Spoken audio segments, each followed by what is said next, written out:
It's toast! Commish.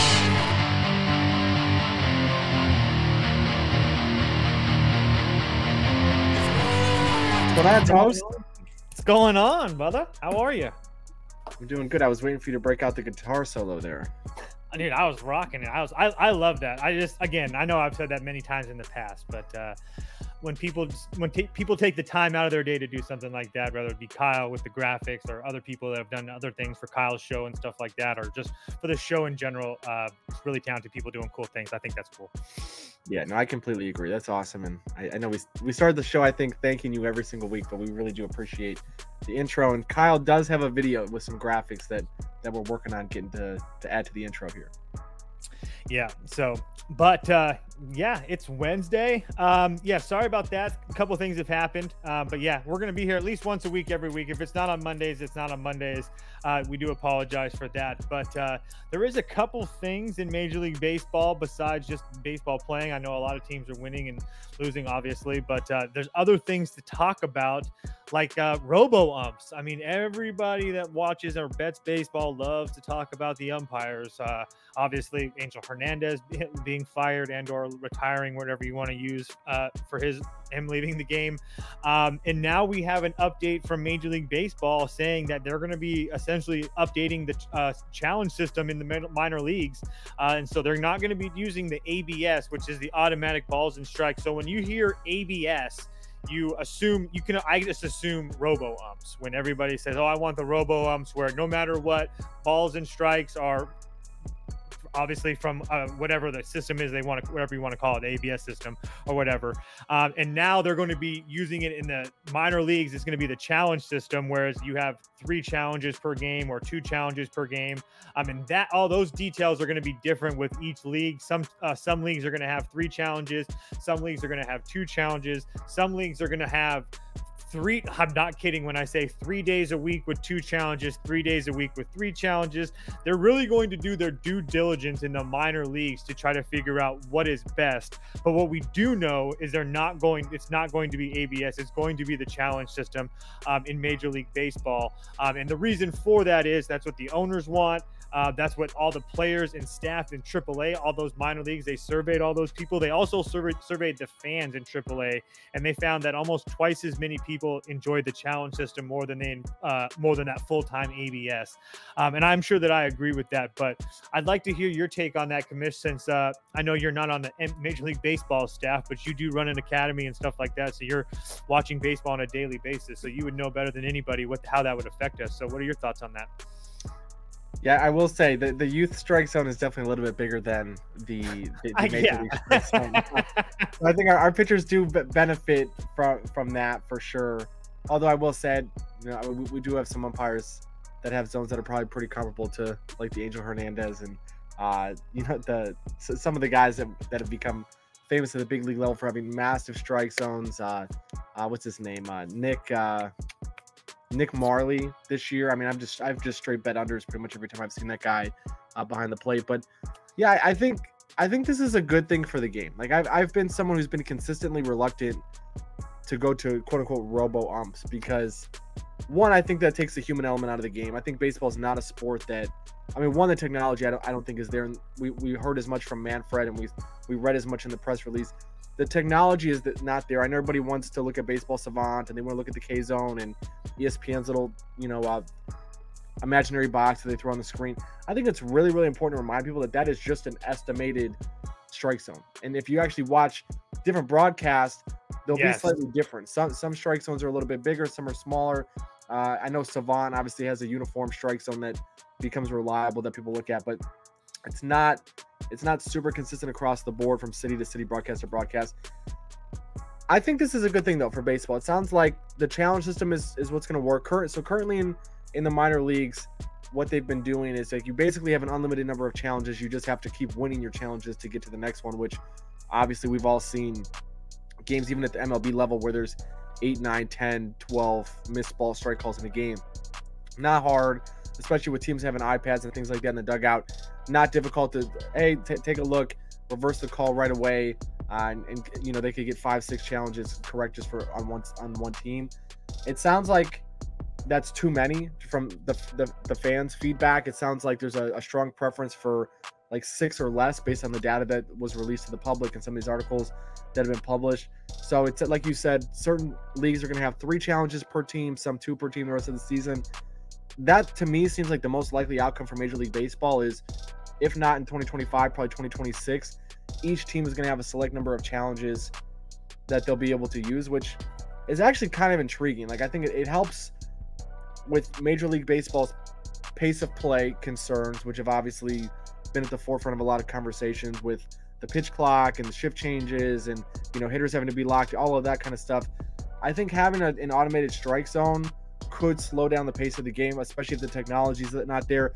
People forget too, like, you still have to be able to relay that to the umpire. If there's a slight delay, that'll add up over the course of 150, 200 pitches over the course of a game. I think Major League Baseball wants to avoid that. They want to avoid going in the opposite direction and slowing down games. And I think for players, it's, you know, it seems like there's a really strong preference for challenges and not necessarily a quote unquote perfect strike zone. And I think this is good for the game. Like, a lot of people, I think, assume that if we had a perfect strike zone, it would benefit hitters, because we often see hitters getting called out on really bad strike 3 calls. I don't think people have a true understanding. They don't. Pitchers would exploit an automated, a true ABS automated ball strike system to the gills. Like, and I'm telling, like, and I say this even at the youth level, because I know how we exploit bigger strike zones, and that's with kids as young as 9 all the way through, you know, their senior year of high school. A lot of people don't understand. Like, you can barely see this ball in my little box on the screen here, over here. That's a strike. So people don't necessarily understand that, like, the ball just barely has to be in the strike zone for it to be a strike. It doesn't have to be the whole ball in like this. You know, same thing at the bottom of the zone. If this ball is just barely nipping the bottom of the zone, like if you watch a broadcast, Toshi mentioned this pre-show, the strike zone is a 3D object. Like, we're looking at strikes at the front of the plate, not the back of the plate. It's not always where the ball is caught. I mean, it's really, truly, legally speaking, by the rules, never where the ball is caught, even though obviously presentation matters a lot when you're human umpires. It's where it crosses the plate. Exactly. So I think people would be absolutely shocked, especially in the modern age of big data and the pitch design that we've seen the last few years, how much that would be exploited with steep dropping curveballs. Splitters would be more and more prominent. You'd see a lot of guys working on absolutely ridiculous vertical drop and horizontal break on pitches, and I think it would benefit pitchers a ton. So all of that is to say, I know it's a long-winded answer, but I think this is good. I think if we end up with a challenge system where each team gets like 2 to 3 per game, I think that's the best way to do it. Introduces some strategy, and I think it keeps the human element too, which realistically I think is good for the game. I think people like having humans. They like the theater with, you know, our unit umpires. I think there's some good things that come from that.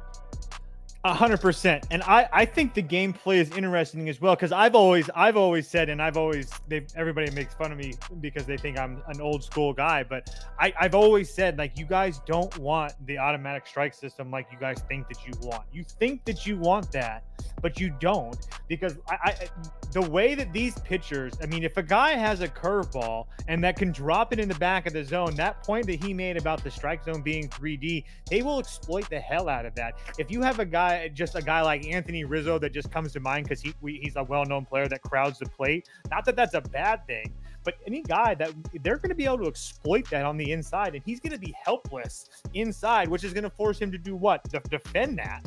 And then that's when it's going to be susceptible to him getting 98 on the black on the outside, or something with spin on the outside that he's going to have to chase. So, and I also like the gameplay of it. I like the fact that since I use Rizzo if you're on the Yankees, if you're Trevino or Oswald Cabrera or whoever, or Trent Grisham, if you're playing that day, do you use one of your challenges, or do you or you have coaches telling you, I don't care what happens, you do not use a challenge, because you have Soto and Stanton and Judge and all those guys on the other side of that coin. So I just think that it's going to be really cool to see how they play into it, and how the strategy comes, because there will be guys to exploit it, or teams that know how to exploit it and figure it out. Who knows who that may be? But it'll be fun to see it happen, because and it will change. It's going to change games and stuff like that. It's going to be really awesome. So there's going to be teams that are probably really good at challenging, and there's going to be teams that are really, really bad at challenging. So And I don't even know if that's going to be something that's like quantifiable, or if it's just going to be a luck thing. But it'll be another thing to be very curious to see as it all plays out. So also, who has control, really excited, right? Huh? Like that, it'd be really interesting to see what the timeline is for a challenge too. Like, because it's obviously not going to be 15 or 30 seconds the same way, like a 2-out force at a base or something like that, where the manager can hold up his hand at the top of the dugout and pause play for 15 seconds. Like in the minors, you see like they have to tap the hat almost immediate. But I'm going to be curious to see what the rules are when this eventually gets to the big leagues, because like instinctively, if you're Trent Grisham, you're batting 102 this year. I mean, Aaron Boone could give a piss about, if that ball's 3 feet off the plate. But you understand my point. No, but I agree with you. But like if Trent Grisham instinctively goes like challenge, and then you can't use that when Aaron Judge or Juan Soto has a bad call against them later in the game that completely changes the sequence of an at bat. That's a big deal, and that will be a very big deal. And seeing how teams navigate that, seeing if it's managers that are going to have those decisions within their purview, or if players are going to be entrusted, and if that's going to vary team to team, I think it actually just adds a lot more strategy, a lot more thinking, a lot more intrigue, a lot more conversations, which is my favorite part about baseball. Like anyone who watches a baseball game or goes to a baseball game with friends, the way I enjoy baseball the most, like just speaking for myself, is constantly talking about the game. Hey, like what would you do here? Oh, I can't believe they did that. What pitch would you throw here? What do you think the hitter's sitting in this spot? What is he looking for? Why are they shifting? Like all of those conversations. And if you see Trent Grisham calling for a challenge, that's another one of those conversations, right? Or if you like, if you're at a game and if you have Savant pulled up, or maybe we'll get to a point in big league stadiums where we'll have strike zones painted somewhere, or be on a screen, the same way we have velocity, and now a lot of stadiums have horizontal and vertical break. Like, are we going to get a strike zone at some point?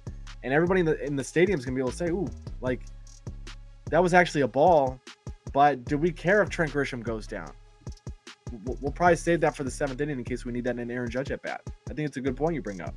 Yeah, I'll be very curious to see how that all works out, because it's gonna be fun, because there's going to be people that lose bets, and they're gonna be pissed off because somebody didn't use a challenge when they could have, and they didn't use it. So, and then it's gonna work both ways too. They're gonna use challenges and they're not gonna work out, and then you're gonna need it later and you're not gonna have it. So, in a sport where the drama already builds, I think you're just adding another element of drama, which excites me, gets me going. That's all I can say about that. So yeah, I completely agree with you.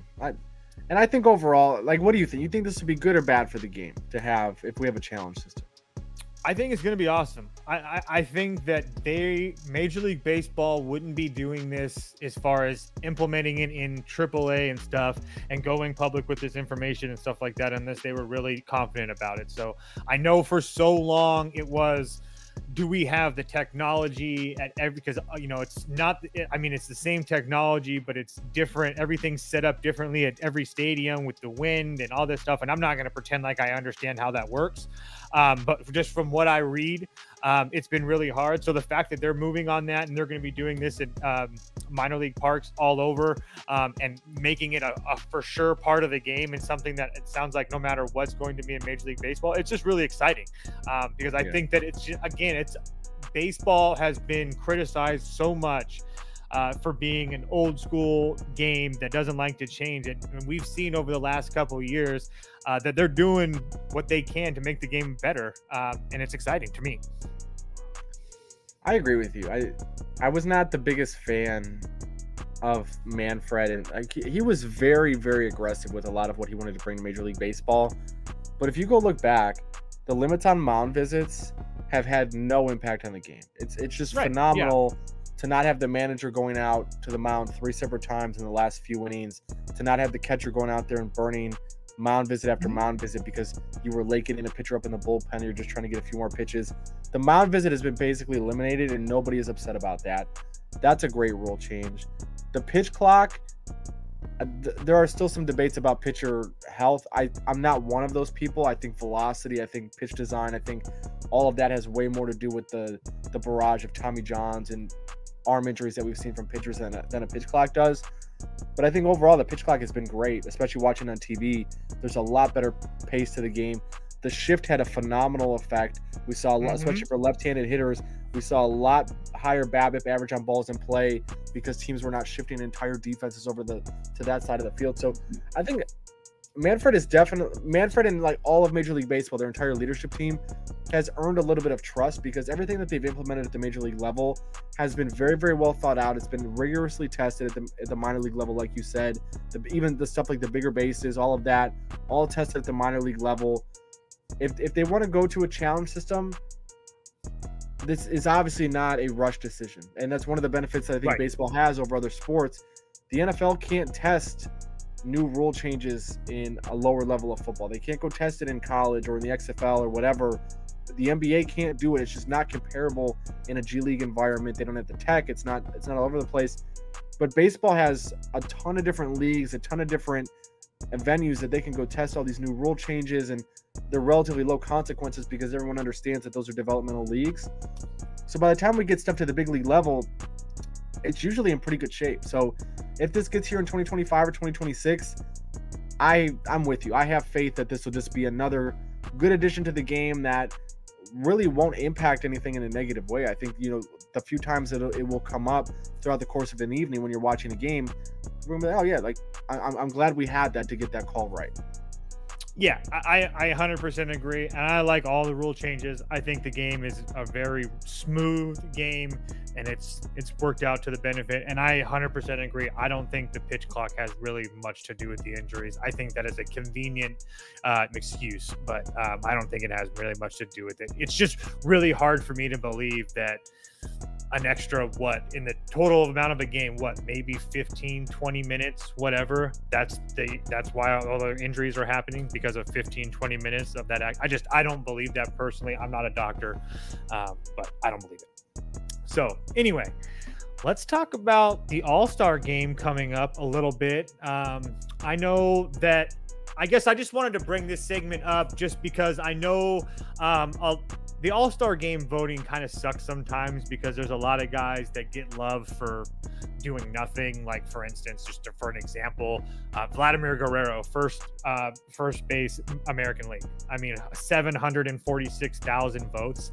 I mean, Mountcastle's been really good this year. I know these guys are second, stuff like that. But my point is that some of these guys are just voted in because of who their name is, not because they're playing well. So I was trying to find a couple guys that should be all-stars that aren't all-stars.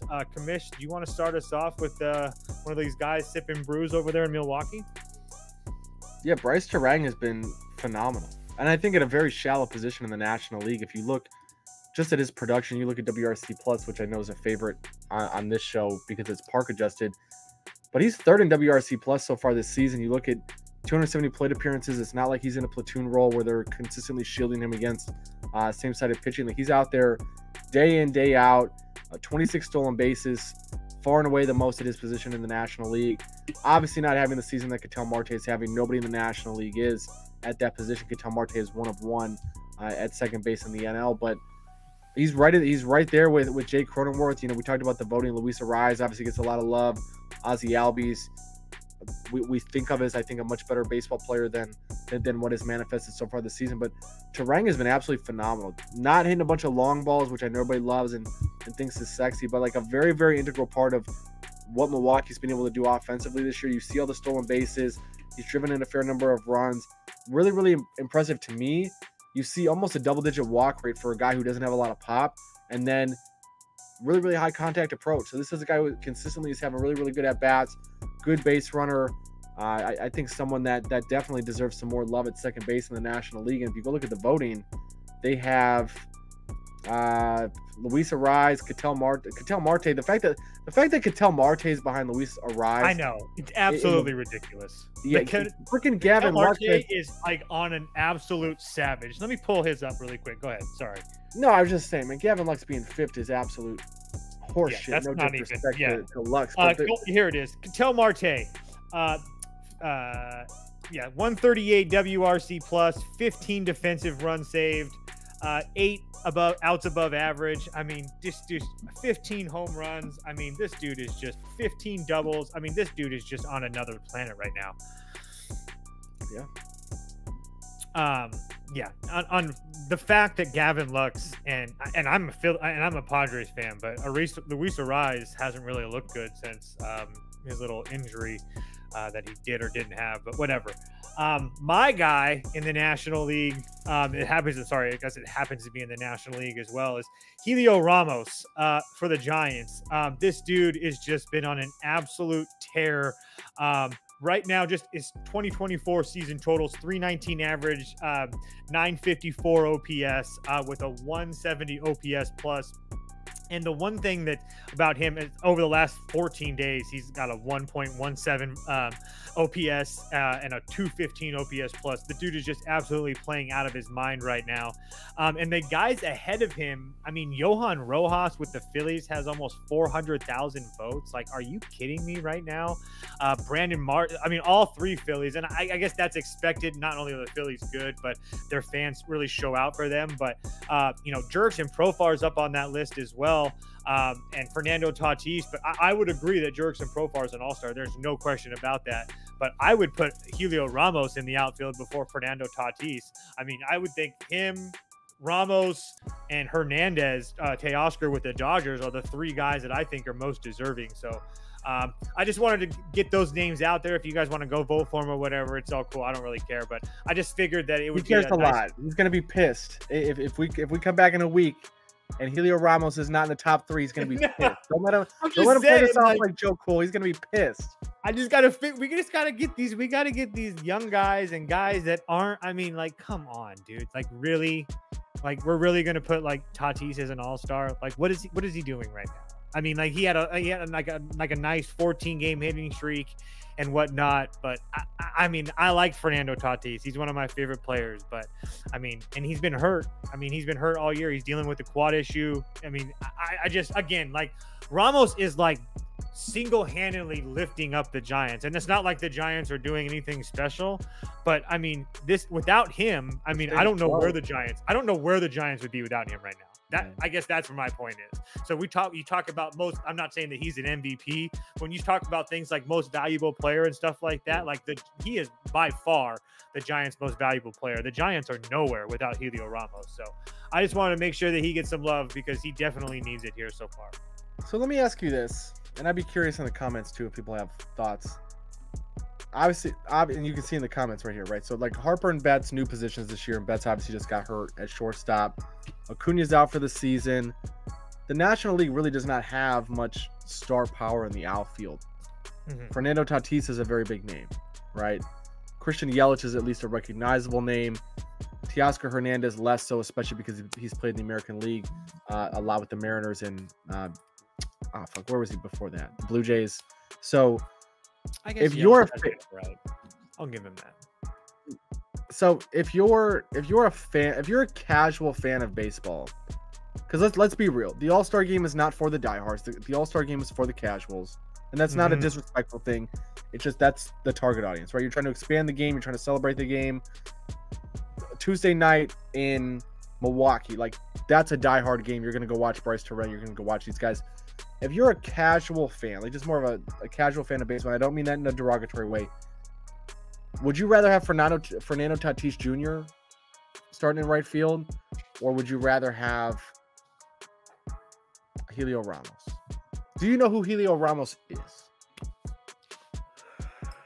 I mean, I guess, but I think, yeah, I get your point. From a pragmatic standpoint, like if you're trying to sell the game and you have Helio Ramos starting in the outfield and you have Fernando Tatis Jr. as a reserve, is that good or bad for what you're trying to do in the middle of July? I guess if you're looking from that perspective, it's probably not great. But I mean, I see Helio Ramos as a first-round draft pick of the Giants. It's finally getting his shine. This Puerto Rican kid. I mean, I don't know. I think that the story of Ramos is there. If they really wanted to, if you're Fox or whoever has the All-Star Game this year, they could play that up. And I think it'd be really, really interesting instead of Fernando Tatis with the steroids and his dad and all those stories that are already played out. I do truly think that they could really make something cool out of Ramos. But again, that's just me. Maybe I'm just like so into my baseball brain that I just can't pull my head back too far back from it. But he's been so electric, man. He has been so electric. And Christian Yelich has been really good, like really, really good. Like I shouldn't have, it wasn't supposed to be a backhanded shot at him. I mean, Christian Yelich is what, batting 324 with a 906 OPS, slugging over 500. Like he's been very, very good. But I just it really boggles my mind that Ramos doesn't get more run in the media. I guess that's all. Now you got me all riled up on Helio Ramos. No, I was just curious because I think my brain is very similar to your brain, and like the best players who've had the best first half of the season should represent their respective league at their position in the All-Star game. That's how my mind works. Like in a meritocracy, like that's how that would work. Vlad Guerrero would have no business being the starting first baseman in the American League. But oh, hell no. But what? Because he got a haircut?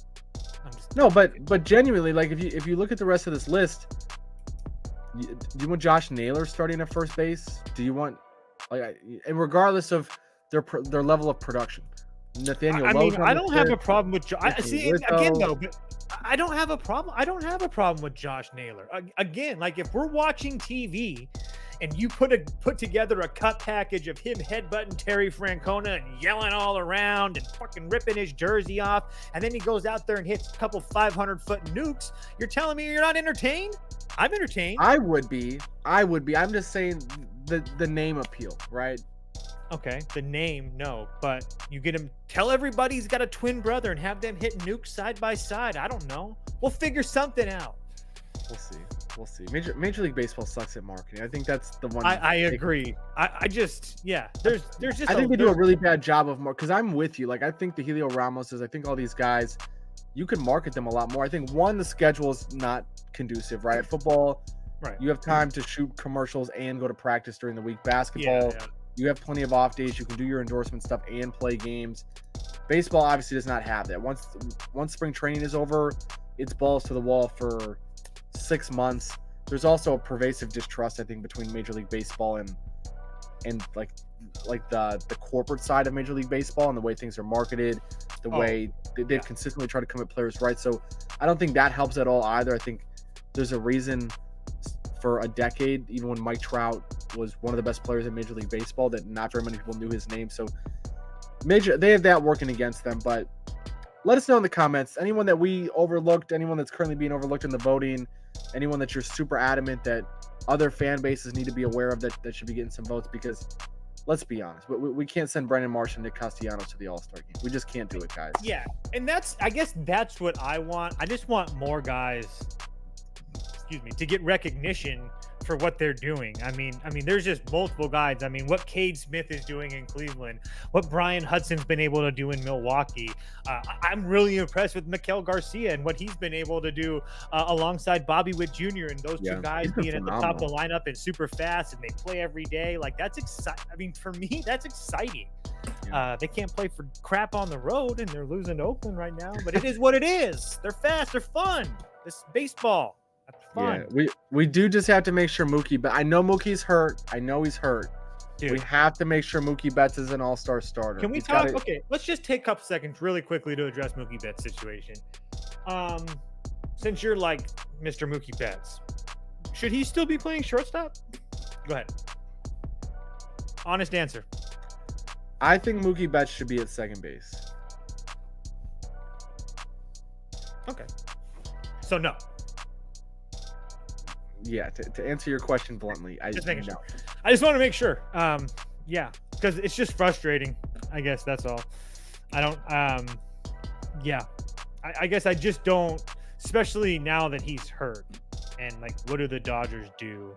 Not that I'm worried about what the Dodgers do, but yeah. Do you let Miggy roll? Like, I posted this question on Twitter, and I got some interesting responses. I said, if you're a Dodgers fan, do you want Miguel Rojas for the rest of the year, or do you want Bo Bichette and take away a couple prospects? What do you want? And like, so many people said Bo Bichette, and I was like, huh. Like, and Miguel Rojas has been really, really good for them. I saw a stat that, like, defensively. I was going to say, not only defensively, he's as sure-handed as can be, but I saw a stat that they're like 21-0 or 23-0 when he has a hit in a game. Not that you're going to expect much from his bat, but that's just a veteran. That's a guy that's respected in this league. So, and then if you switch him out for I don't want to call him a prima donna, but a guy like Bo Bichette who can't play defense and is hitting goes like this. You call Bo Bichette a prima donna. That guy is much more sticker appeal than he is. I mean, now he's hurt. I mean, now he's hurt. But he's always hurt. But he's consistently hurt. I know. And he's not getting any young. I know he's still on the younger side, but like he's not getting any younger. My biggest thing with Betts is I think long term, it makes a ton of sense to have him in the infield for wear and tear purposes. Like you want him to be able to age gracefully in a way that we just don't see many outfielders do because they're obviously on their feet a lot. There's a lot of running. People think about baseball as a stationary sport. It is extremely taxing, literally, to have to run out to the outfield, to have to track down these baseballs. You know, anytime there's a ball hit to the outfield for 162 games, and people forget too how much outfield you're taking pregame, and how you're at a baseball field for 4, 5, 6 hours before the game starts, tracking balls in BP, getting your work done. Being an infielder is a lot less taxing, but being a second baseman is far less taxing than being a shortstop, and that's why they wanted to make Mookie Betts, in my opinion, a second baseman to start the year before Gavin Lux was a complete dumpster fire. I still think long-term they probably want to put Betts at second base. And not that him playing shortstop had anything to do with the way he got hurt, but I just think the Dodgers, it sucks that they didn't hold on to Trey Turner. I think Mookie Betts and Trey Turner up the middle would be one of the most electric. Or Corey Seager. Up the middle. Or Corey Seager, either one of those guys.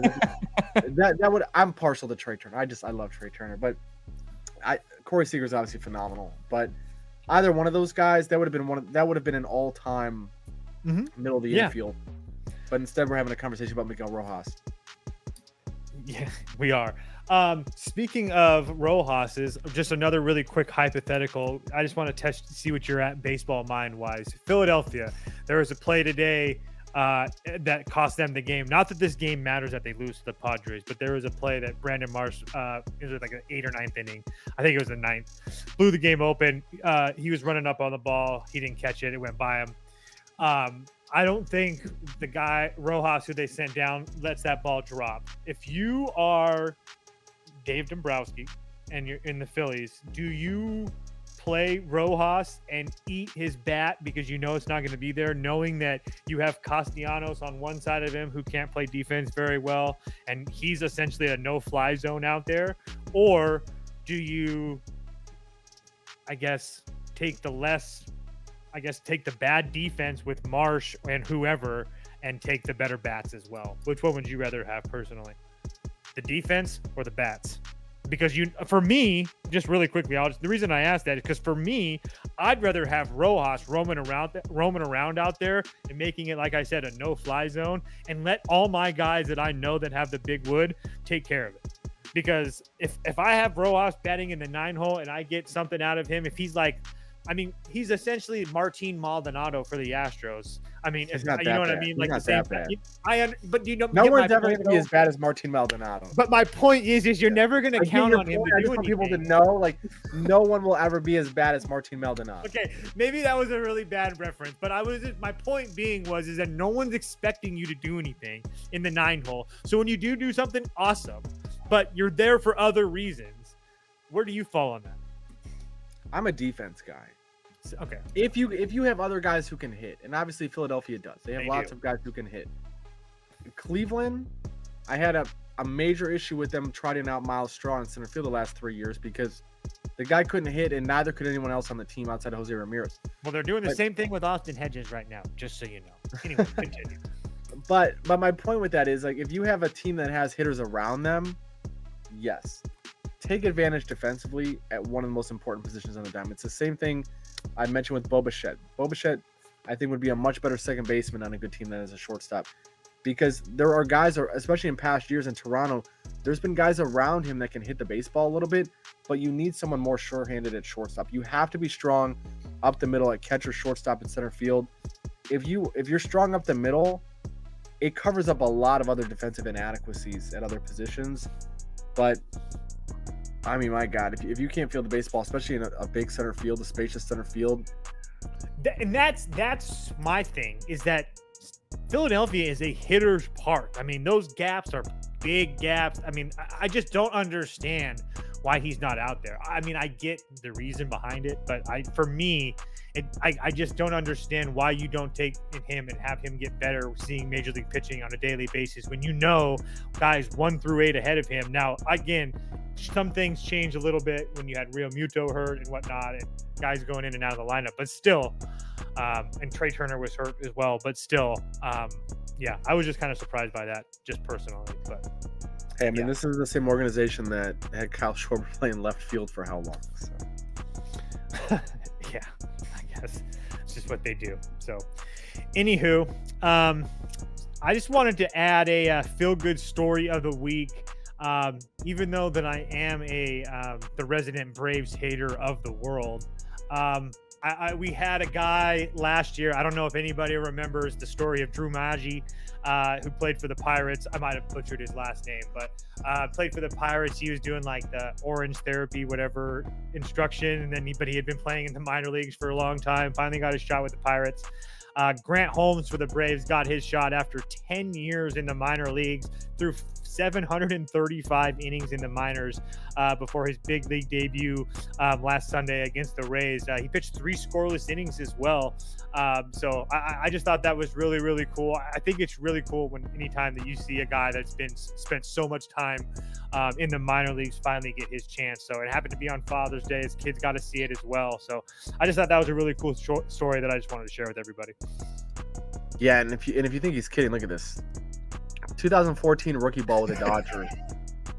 And I mean, he's just grinded. I mean, for literally a decade. And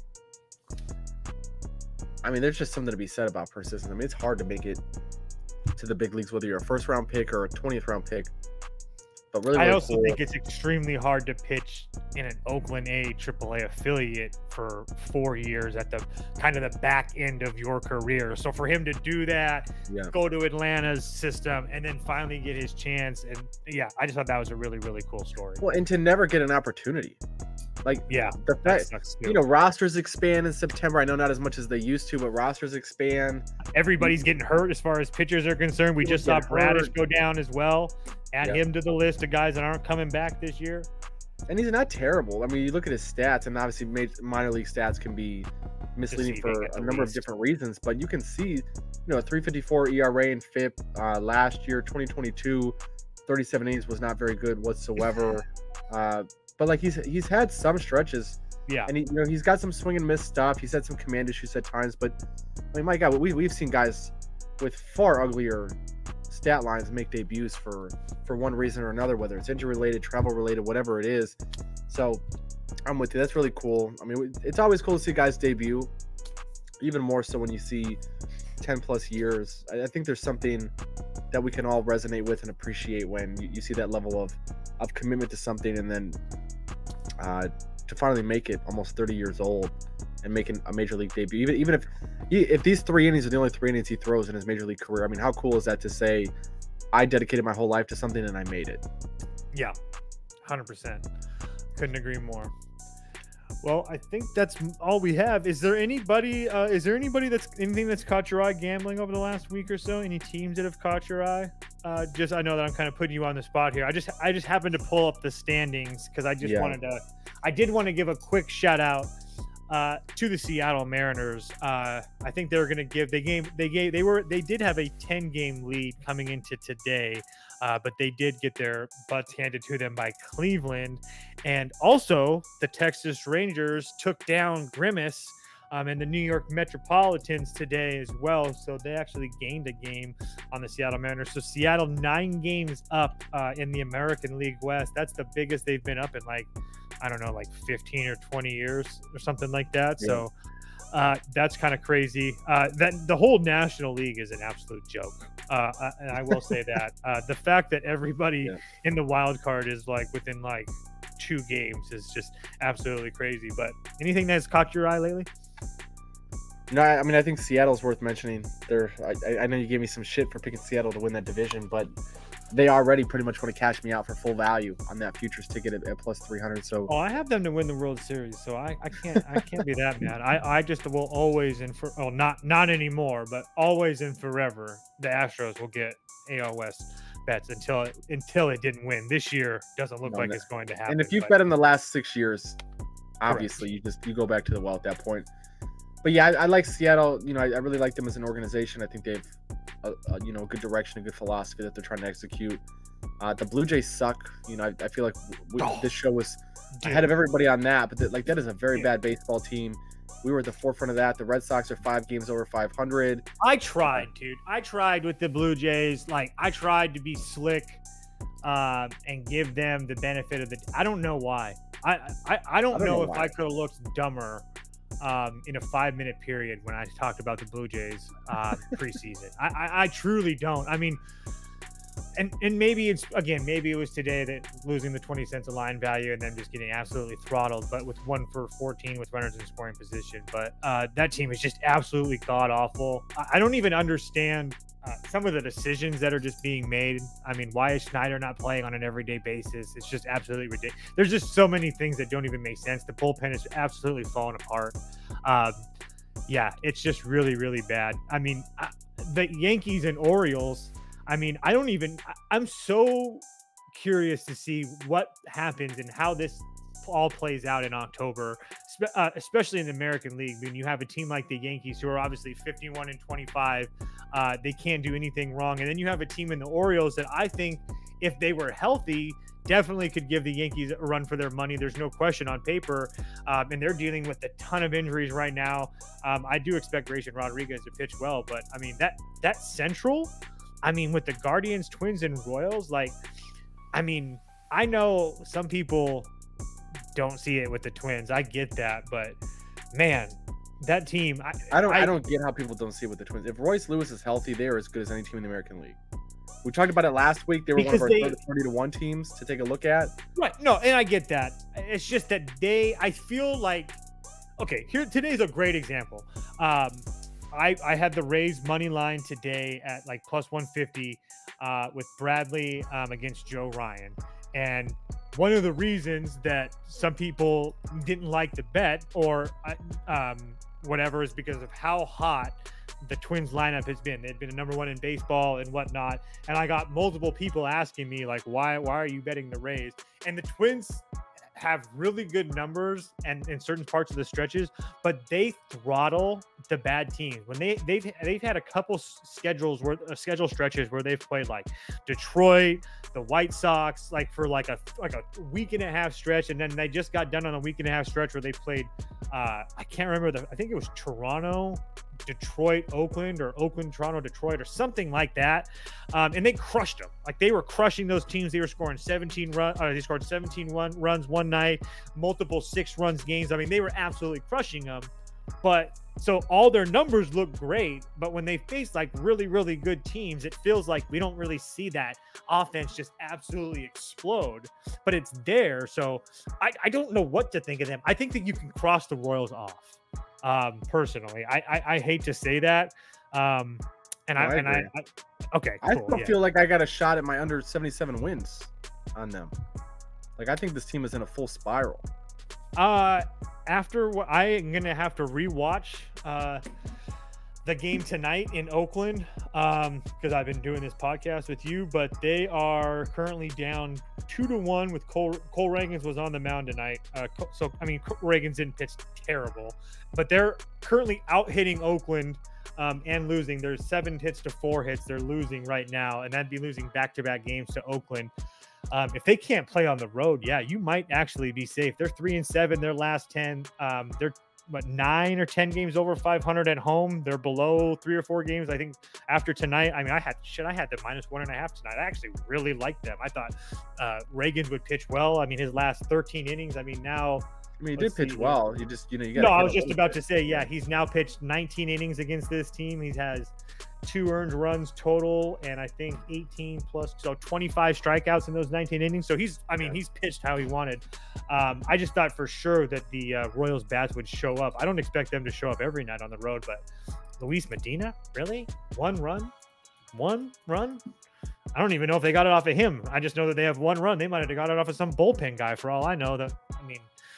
So yeah, like I said, I think you can cross the Royals off the list. I will say though, in the American League West, just really quickly, what are your thoughts on the Astros and the Rangers? Do we cross them off, or do you think that either one of them can either add or get healthy, one of the two, going forward? Look, so I will say this: the Astros have been crossed off my list since opening day. I don't get that, but look at it objectively. Yeah, they're still crossed off my list. Okay, fair enough. 100%. They're not on my list. I was just curious. Hunter Brown has actually been throwing the ball really well as of late. Again today. But they just do not have the starting pitching depth to go out there and consistently win, 6 out of 10 games, which realistically is what they need to really fight back. They're probably not going to fight back into this division realistically, but I think even to fight back into a wild card spot, I just don't think they have the starting pitching to do it. And the bullpen has not been as good as it needs to be. The offense, especially without Kyle Tucker healthy, Yordan Alvarez hasn't looked like Yordan Alvarez all season. Right? So the Astros are dead in the water to me. If they prove otherwise, good for them. Every dynasty has to end at some point. I think they're dead in the water. I have a little bit more optimism for Texas, but I mean it's hard to be too optimistic with them when guys like Adolis Garcia can't hit their way out of a paper bag. We still don't know what we're going to get out of DeGrom. I have no faith in Max Scherzer. I think he's Justin Verlander 2.0 in the sense that they're both very old. They both have skill sets that are not the most graceful aging. This isn't disrespect to them. No pitcher has ever aged gracefully into the early 40s, especially not two guys that have traditionally relied more on velocity like those two guys have. So I don't think that's going to bring back a whole lot for them. They really need guys like Adolis Garcia to hit. They need, they need some of the guys that produced for them last year to come back and start performing the way that they did. So I think both of those teams are dead. The only other thing I will mention is the Dodgers. This team is in coast mode. And we see this at some point every year with the Dodgers. I know they lost tonight. They blew a 6-4 lead. The bottom half of that lineup tonight. Well, they should have lost back-to-back nights. So, and that's a fair point. That's a fair point. I mean, what, they scored 7 in the 9th yesterday. The Dodgers bottom half of the lineup right now is bad. And I don't say that to be mean. I don't say that to be trendy. It is what it is. With no Mookie Betts, with no Max Muncy, like the bottom half of that lineup is just bad. That does not mean. I mean, we can go through. I mean, just really quickly, it's not even just the bottom of the lineup. Let's just take a look at the lineup today, because Will Smith was not in the lineup. So you had definitely Ohtani Freeman, Teoscar Hernandez. Okay, that's a pretty decent 3, just because considering how well Teoscar Hernandez has been playing so far this year. He's like the RBI king. But after that, Andy Pages, I mean, good prospect for them, but not really a guy that's going to scare you on an everyday basis. Jason Hayward, we all know who he is. Gavin Lux can't hit. Gavin Biggio can't hit. Kike Hernandez can't hit. And Austin Barnes can't hit. So nobody in that lineup can hit besides the top 3 guys. And if you find a pitcher that can neutralize the top 3, then they're going to be in some serious trouble. So I don't really put too much stock into it. I mean, it was Bobby Miller's first start in a couple months, and it was in Colorado after the Rockies just got a game stolen from them. So I'm just more frustrated I didn't play the over like I said I should have. But I just all those teams, it's going to be crazy. You know what I want more than anything in the world? I want Seattle, New York Yankees, ALCS. I think that would be fun. That would be electric. Absolutely electric. Going from coast to coast and just being like polar opposite teams. The Bronx Bombers, Murderers Row, we bang. And then there's little old Seattle where we just pitch. All we do is pitch, baby. Like, I just think that would be so good to watch the Yankees lose to Seattle. Like, oh my God, that would be, I mean, I don't know if it gets any better than that. I would enjoy it. Any better. So I think that's it for us, though. If there's anything else you want to add, Commish, I don't know. Do you? No, I was just going to say, I think take a look at Dodgers team totals under. They're going to face some really shitty pitching coming up. They have one more game against the Rockies. I don't know if Kyle will be able to publish this before their 3-10 game on Thursday, but 2 against the Angels. Then they get the White Sox, Giants, Diamondbacks after that. they're going to face a lot of bad pitching. You're probably going to get 4.5 team totals every single day. I think if we're going to continue to see, like Will Smith traditionally sits at least one, a lot of times 2 days during the week. If you're going to see Andy Pages in the 4-hole consistently, we're just talking about sending him down, like possibly. No, yeah. And Gavin Lux barely made the opening day roster. Kevon Biggio's barely stayed in the big leagues. I mean, but without his last name being Biggio, probably is not in the big leagues. Kike Hernandez can't hit right-handed pitching. So I think. Wait, I thought his name was Gavin. It's not Gavin? No, Kevon Biggio. Really? Like Pavan, yeah. Wow. But that tells you how good he's been, right? You didn't even take the time to learn his real name. I mean, I've known him for a long time because of his dad. Wow. It's just the first time I guess I've actually like looked at it on a lineup. Wow. Yeah. No, so you're good. But anyway, yeah, it's like under 4.5. If you get a 5.5 for sure, you just take the under and you live with the results. If Ohtani hits 2 home runs and Freddie Freeman goes 3 for 4 with 3 doubles, you live with it. But if you just minimize the damage, you'll probably get a nice 4.5. You'll probably get a nice 4.5 or a 5.5. Probably a really good game to hit that would be, or to at least look at it would be that first game against the Angels coming out of Coors. They should be facing Patrick Sandoval for the Angels. Yep, lefty. Yep. So that Dodgers team total under versus Sandoval. Yeah, take a look. I agree. No. But other than that, I'm good. You know, it's always fun talking baseball with you. A little bit of a unique show this week with. It actually helped us out that we were a day late because we got to talk about the ABS challenge system that we wouldn't have been able to talk about till next week. So hopefully that's some good information for everybody.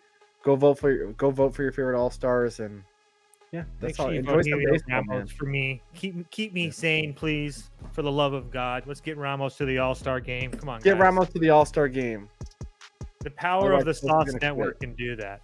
Okay, I can feel it. If we can move betting markets, we should be able to move All-Star games. That's what I'm saying. So please, in the comments, let us know. I'd love to hear who you guys want to see in the All-Star game. Are we crazy? Am I crazy for one Ramos in the All-Star game? And if I am crazy, make sure you put somebody else's name up there so I can talk a little shit back as well, because you know I like to do that. So anyway. For me and Commish, I appreciate everybody. Thank you again, Sauce and stuff, for letting us be on the channel as always. Greatly appreciated. Until next week, talk to you guys later. Awesome. See you, everybody.